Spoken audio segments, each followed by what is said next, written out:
real beauty in your heart. Boche Golden Diamonds. Buy now, pay later. Pattambi ടൗണിലെ കുടിവെള്ള പ്രശ്നം പരിഹരിക്കുന്നതുമായി ബന്ധപ്പെട്ടുള്ള പ്രവൃത്തികൾ തകൃതിയായി. പൈപ്പുകൾ മാറ്റി സ്ഥാപിക്കുന്നത് ഉൾപ്പെടെയുള്ള പ്രവൃത്തികൾ 2 ദിവസത്തിനകം പൂർത്തിയാക്കാനാണ് ലക്ഷ്യം. ബസ് സ്റ്റാൻഡിലേക്ക് ഉള്ള ഒരു ഭാഗം പൂർണ്ണമായും തടസ്സപ്പെടുത്തിയാണ് പ്രവൃത്തികൾ നടക്കുന്നത്. പട്ടാമ്പി ടൗണിൽ റോഡ് നവീകരണവുമായി ബന്ധപ്പെട്ടുള്ള കുടിവെള്ള പൈപ്പ് മാറ്റി സ്ഥാപിക്കുന്നതുമായി ബന്ധപ്പെട്ടുള്ള പ്രശ്നങ്ങളാണ് ടൗണിലെ പലയിടങ്ങളിലും കുടിവെള്ളക്ഷാമം രൂക്ഷമാക്കാൻ ഇടയാക്കിയത്. പ്രവൃത്തികൾ യഥാസമയം വാട്ടർ അതോറിറ്റി നേതൃത്വത്തിൽ നടപ്പാക്കാത്തതാണ് ഇത്തരം വിഷയങ്ങൾക്ക് കാരണമെന്ന് നേരത്തെ നഗരസഭാ ചെയർമാൻ ടി.പി. ഷാജി ആരോപിച്ചിരുന്നു. പല കുടുംബങ്ങൾക്കും കുടിവെള്ളം മുടങ്ങിയ സാഹചര്യത്തിൽ ജനപ്രതിനിധികളുടെ നേതൃത്വത്തിൽ ഉദ്യോഗസ്ഥരുമായി ചർച്ച നടത്തുകയുമുണ്ടായി.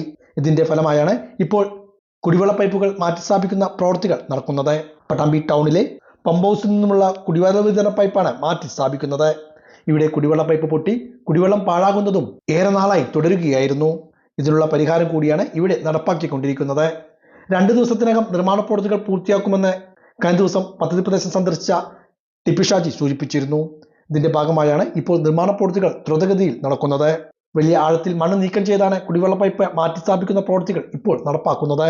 2 ദിവസത്തിനകം പ്രവൃത്തികൾ പൂർത്തിയാക്കാനാണ് വാട്ടർ അതോറിറ്റി ഉദ്യോഗസ്ഥർ ലക്ഷ്യമിടുന്നത്.